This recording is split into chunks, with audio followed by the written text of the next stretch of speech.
Here's what nobody tells you about surviving the Korean Mafia. Children see things adults have forgotten. And when Serafina's baby pointed at the man holding a gun to her head and squealed, "Dada!" Kang Ji-hoon, the White Tiger, Seoul's most feared crime lord, did something he'd never done before. He lowered his weapon. But here's where it gets crazy. That baby? He's Ji-hoon's nephew. The son of the brother Ji-hoon failed to save, and Serafina knows that when Ji-hoon figures it out, when he runs that DNA test, he'll either kill them both or never let them go. Before we continue, hit that subscribe button right now, because what happens next involves a penthouse prison, a shootout in a bulletproof SUV, and a marriage proposal from the most dangerous man in Asia. You do not want to miss this. No one survives kneeling before the White Tiger. But when Kian, barely 18 months old, still chubby with baby fat, pointed at Ji-hoon and squealed, "Dada! Dada!" with the kind of pure joy that only toddlers possess, something impossible happened. Ji-hoon's hand stilled on the trigger. Every enforcer in the room, 15 armed men who'd watched their boss execute people for less than breathing wrong, froze. Because they'd never seen this. The Don's face draining of color, his weapon lowering, his eyes locked on a child like he was seeing a ghost. "What did you say?" Ji-hoon's voice was barely a whisper. Kian just giggled, reaching for him with grabby hands, bouncing in Serafina's arms like this murderer was his favorite person in the world. Serafina's mind was screaming. He knows. He has to know. Those eyes. Kian has Taejin's eyes, and Ji-hoon sees it. "He's not yours." Ji-hoon's words were flat, but Serafina heard the razor wire underneath. She clutched Kian tighter, the lie ready on her tongue, the same lie she'd rehearsed for 18 months. "No. He's my nephew. My sister's boy." "And your sister?" "Dead. Car accident. I'm all he has." But, wait. Here's what makes this moment even more insane. Ji-hoon crouched down, bringing himself eye level with the child. And Kian? He grabbed Ji-hoon's face with both hands and laughed. Not scared. Not crying. Laughing. Like he recognized something in this killer that no one else could see. "Children don't lie," Ji-hoon murmured, his thumb tracing Kian's cheek with a gentleness that made every man in the room shift uncomfortably. "They see things we've forgotten how to see." Then Ji-hoon stood, and his voice turned to ice. "Take them to the East Wing. They don't leave the penthouse. No one touches them. No one even looks at them without my permission." One of his enforcers, a scar-faced man named Minho, stepped forward. "Boss, she's a witness. She knows about the Park family hit." Ji-hoon's fist connected with Minho's face before the man could finish. Blood sprayed. Minho's head snapped back. The sound of cartilage breaking echoed in the silence. "I didn't ask for your opinion." Ji-hoon turned back to Serafina, and for just a moment she saw past the monster. She saw confusion, maybe even fear. "You'll stay here until I figure this out." "Figure out what?" Her voice was steadier than she felt. "Why does my dead son know your baby?" And that right there, that dead son comment? We're coming back to that because Ji-hoon's past holds the key to everything that happens next. But I can't explain it yet without spoiling the twist. Keep watching. The penthouse was obscene, floor-to-ceiling windows overlooking the Han River, furniture that cost more than most people's yearly salary, everything white, black, or glass, sterile and cold as the man who owned it.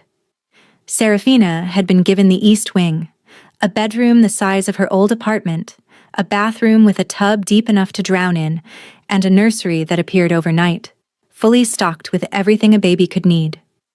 Kian loved it. He toddled across plush carpet, babbling nonsense, throwing designer toys. Serafina couldn't breathe. She was trapped. The windows were bulletproof, locked. The door had guards outside, not guards, executioners on standby. Her phone had been taken. She had no way to contact anyone. And yet, every evening, Ji-hoon came back. Here's where it gets crazy. The White Tiger, Seoul's most feared crime lord, would walk through that door, shed his blood-stained jacket, and get down on the floor to build block towers with Kian. He'd fed the baby sweet potato patiently when Kian smeared it all over his designer shirt. He'd sit in the nursery at night just watching Kian sleep. "You don't have to do this," Serafina said one night, finding Ji-hoon in the rocking chair with Kian dozing on his chest. "Do what?" "Pretend to care." Ji-hoon's eyes lifted to hers, and even in the dim glow of the nightlight they were devastating. "I'm not pretending." "Then what are you doing?" "Trying to remember what it feels like to be human." That's when he told her about his son. His voice was hollow, distant. "I had a son once. He'd be about Kian's age now. If he'd lived." Serafina's throat tightened. "What happened?" "Rival family. They planted a bomb in my wife's car. I wasn't supposed to survive either, but I was late that day. A meeting ran over." His smile was bitter, broken. "I built this empire on their ashes, killed every last one of them, hunted them across 3 countries. But it didn't bring my family back. I'm sorry. Don't be. I deserved it. That's what happens when you choose this life." "Then why do you still choose it?" "Because it's all I have left. Until..." He looked down at Kian, sleeping peacefully. "Until now." The silence stretched between them, heavy with things neither could say. Serafina broke it first. "He's not your son. You know that, right?" "I know." Ji-hoon stood carefully, carrying Kian to the crib, laying him down with a tenderness that cracked something in her chest. But he could have been in another life. He turned to her. The distance between them was 3 feet and 1,000 impossibilities. "You should sleep," he said, but neither of them moved. "Here's what nobody tells you about falling for the wrong person. It doesn't happen all at once. It's not a lightning strike. It's 1,000 small moments. It's watching a killer become gentle. It's seeing a monster try to remember how to be a man. It's the way he says your name, like it's a prayer and a curse all at once." The air between them thickened. Serafina's pulse hammered. She was hyper-aware of everything, the way his chest rose and fell, the faint scar on his jawline, the heat radiating from him. "Ji-hoon. Don't." His voice was rough, raw. "Don't say my name like that." "Like what?" "Like you're not afraid of me anymore." "I'm terrified of you." "Liar." He closed the distance, not touching, just there. Close enough that she had to tilt her head back to meet his eyes. Close enough to see the war raging behind them. "I should let you go," he murmured. "Then why don't you?" "Because I'm selfish. Because he looks at me like I'm someone worth loving, and I..." His hand lifted, hovering near her cheek. "I don't want to lose that, even if it's not real." "Ji-hoon?" The alarm shrieked. Red lights flooded the penthouse. Ji-hoon's entire body shifted, from man to predator in a heartbeat. He grabbed her wrist, dragging her toward the nursery. "Stay with him," he ordered, voice like steel. "Don't open this door for anyone but me." "What's happening?" "The Jade Serpents. They've breached the building." Gunfire erupted below, shouts, breaking glass, the sound of men dying. Ji-hoon pulled a gun from the holster at his back, checked the clip with practiced efficiency. His face had transformed, no longer the man who'd been seconds from kissing her, but the Don who'd built an empire on corpses. "If I don't come back..." He stopped, looked at Kian, then back at her. "If I don't come back, there's a safe in the master bedroom. Code is 0324. Everything you need to disappear is inside." Her heart stopped. "How do you..." But he was already gone. And here's the thing that changes everything. The code, 0324, March 24th. Taejin's birthday. Ji-hoon knew. He'd always known who Kian really was. The gunfire was getting closer. Serafina pressed her back against the nursery wall, holding Kian tight. He was crying now, scared by the noise. She sang to him, some half-remembered lullaby, but her voice shook. She could hear Ji-hoon shouting commands in Korean, could hear the wet sound of bullets finding flesh, could hear men screaming. Then, an explosion. The whole floor shook. Kian's cries turned to screams. The nursery door splintered, not from the inside, from the outside. A man stepped through the smoke, black and gold colors, not Jihoon's. He grinned when he saw her, yellow teeth gleaming. "Well, well," he said in accented English. "The white tiger's little pet, and his precious cargo. Boss is gonna love this." He raised his gun. But wait. Here's where Jihoon becomes truly terrifying. The window behind the intruder exploded. Jihoon came through it like something out of a nightmare, glass shards glittering in his hair, blood streaming down his face, eyes burning with a fury that made the rival freeze. The fight was brutal, fast, final. Jihoon didn't just kill the man, he destroyed him. Broke his arm, his ribs, his neck, all in under 10 seconds. Then he was across the room, his hands framing Serafina's face, checking her for injuries with shaking fingers. "Are you hurt? Is he hurt?" "We're okay, His forehead dropped to hers. Just for a second. Just long enough for her to feel him trembling. "I'm getting you out of here," he said. "Both of you, tonight." "Jihoon?" "I know who he is, Serafina." His eyes burned into hers. "I know Kian is Taejin's son. I've known since the first day." Her breath stopped. "I ran the DNA test while you were sleeping. The results came back 3 days after you arrived." His thumb brushed her cheekbone. "I know you've been protecting him. I know every day you stay with me, you're both in danger. Then why didn't you kill us?" "Here's the truth that breaks everything open. Because he's all I have left of my brother." His voice cracked. "And because you..." Another explosion. Closer this time. Jihoon cursed, pulling her toward the door. "We're leaving. Now." What was Jihoon about to say? Why does he really want to keep them close? And what happened between him and his brother Taejin that makes Kian so important? Hold tight. The answer is coming, and it's going to destroy you. The underground garage was a war zone. Jihoon moved like liquid death, one hand gripping Serafina's wrist, the other firing controlled shots that dropped enemies before they could aim. Serafina ran, her cheap sneakers slipping. On blood-slicked concrete, Kian wailing against her chest. "The car! There!" Jihoon shoved her toward a black SUV. Minho was already in the driver's seat, his earlier broken nose bandaged, but his loyalty apparently unshakable. Jihoon threw Serafina into the back seat, sliding in beside her just as bullets peppered the rear window. "Drive, Southern Safe House, now." "Boss, they've got the bridge." "Then go through Itaewon. I don't care if you drive through a restaurant. Move." The SUV peeled out, tires screaming. Serafina curled over Kian, but Jihoon's body was already there, a human shield between them and the spiderwebbing glass.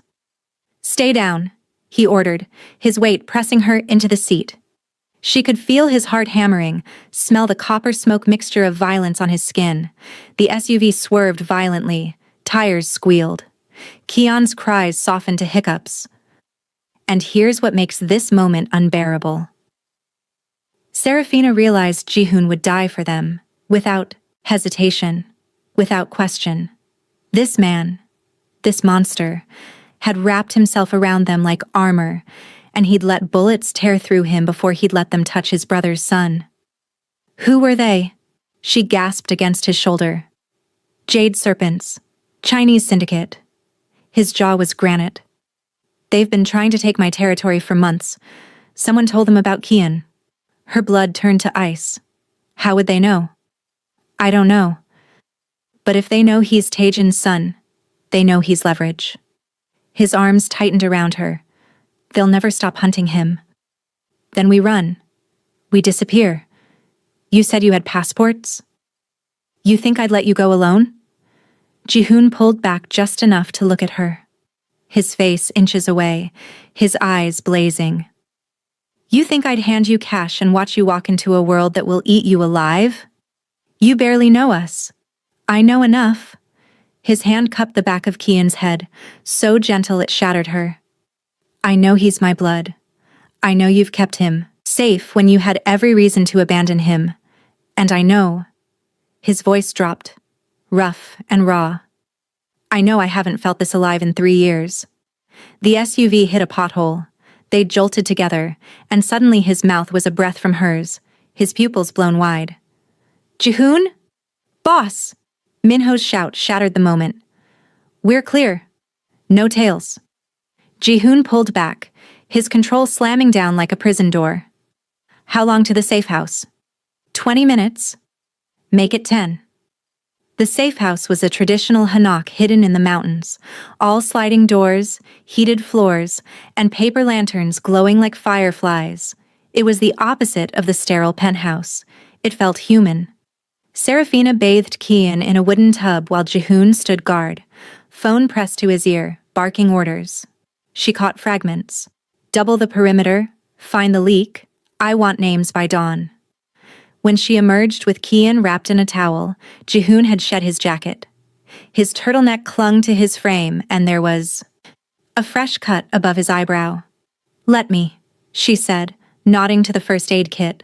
I'm fine. You're bleeding. I've had worse. Jihoon? She didn't move, just held his gaze until he sighed and sat. Serafina settled Kian on a futon and returned with antiseptic. She stood between Jihoon's knees, tilting his face up to the light. This will sting, she warned. I can handle pain. She dabbed the wound. He didn't flinch, but his hands came to rest on her hips, and suddenly the air was impossible to breathe. You didn't answer my question, he said quietly. In the car. What question? Why didn't you run? You had chances. The bathroom window doesn't have sensors. You could have taken Kian and disappeared. Her hands stilled. How long have you known? Since day 3.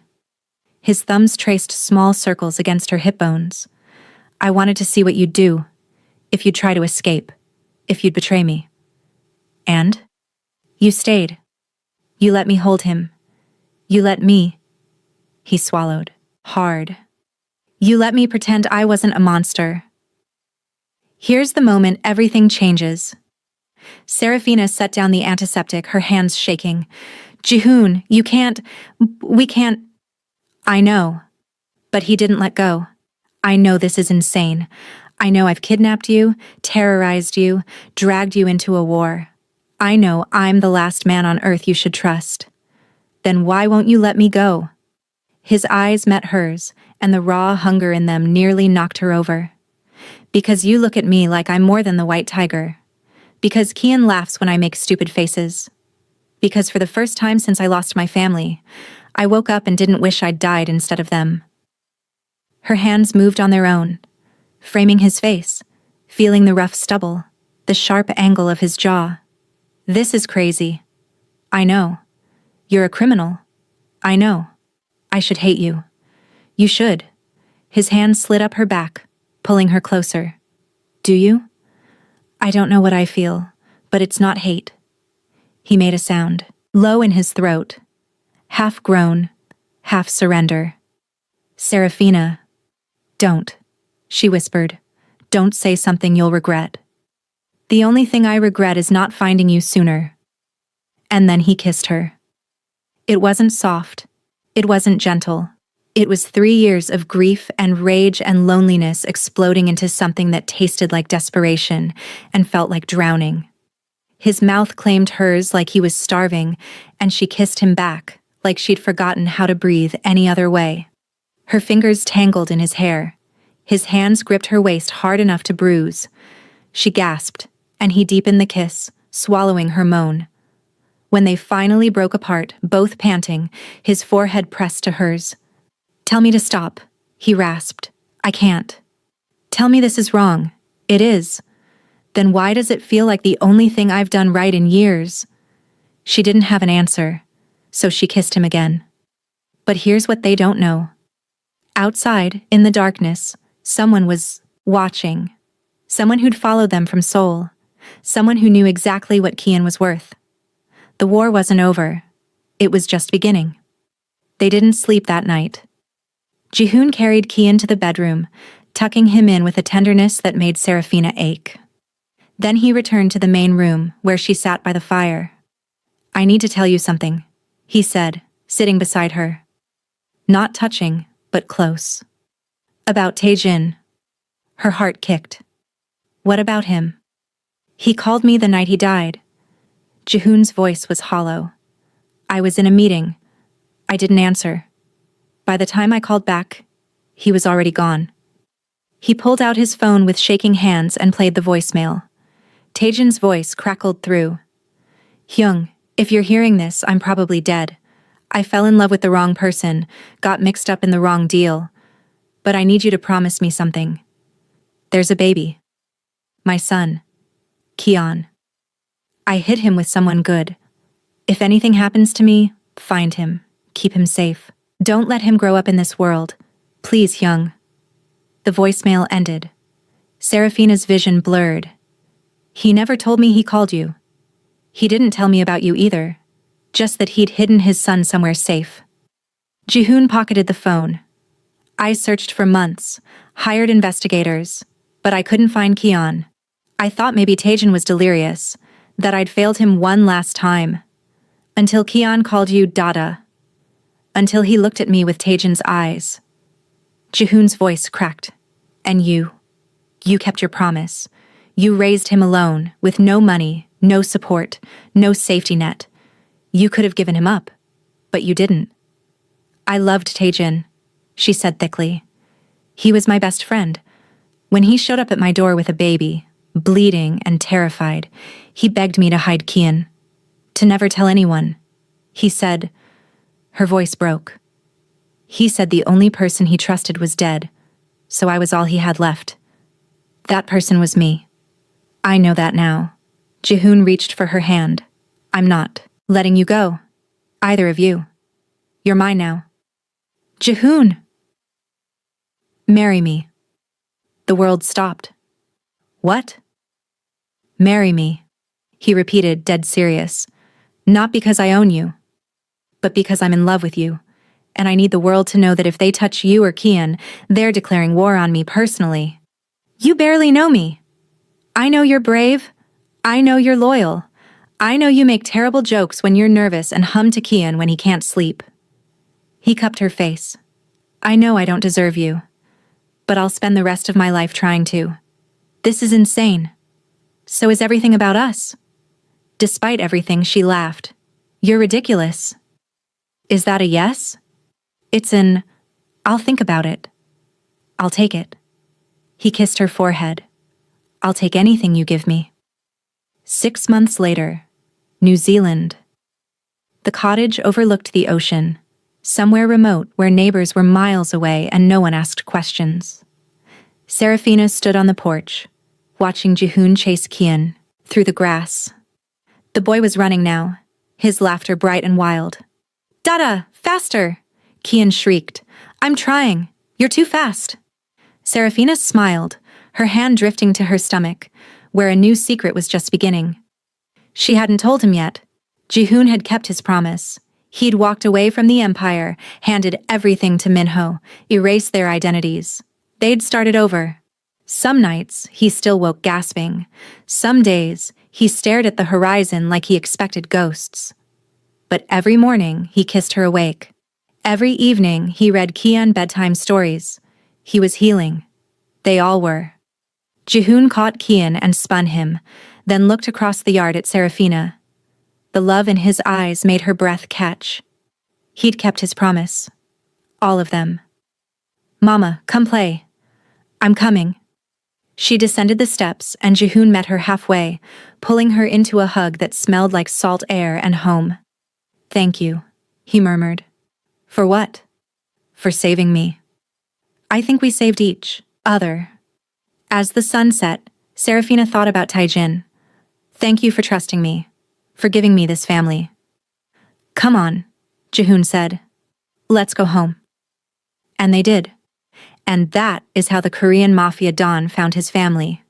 If this story absolutely destroyed you in the best way, smash that like button and subscribe, because I've got more deep emotional romance coming that you will not want to miss. Comment below, Team Jihoon or Team She Should Have Run?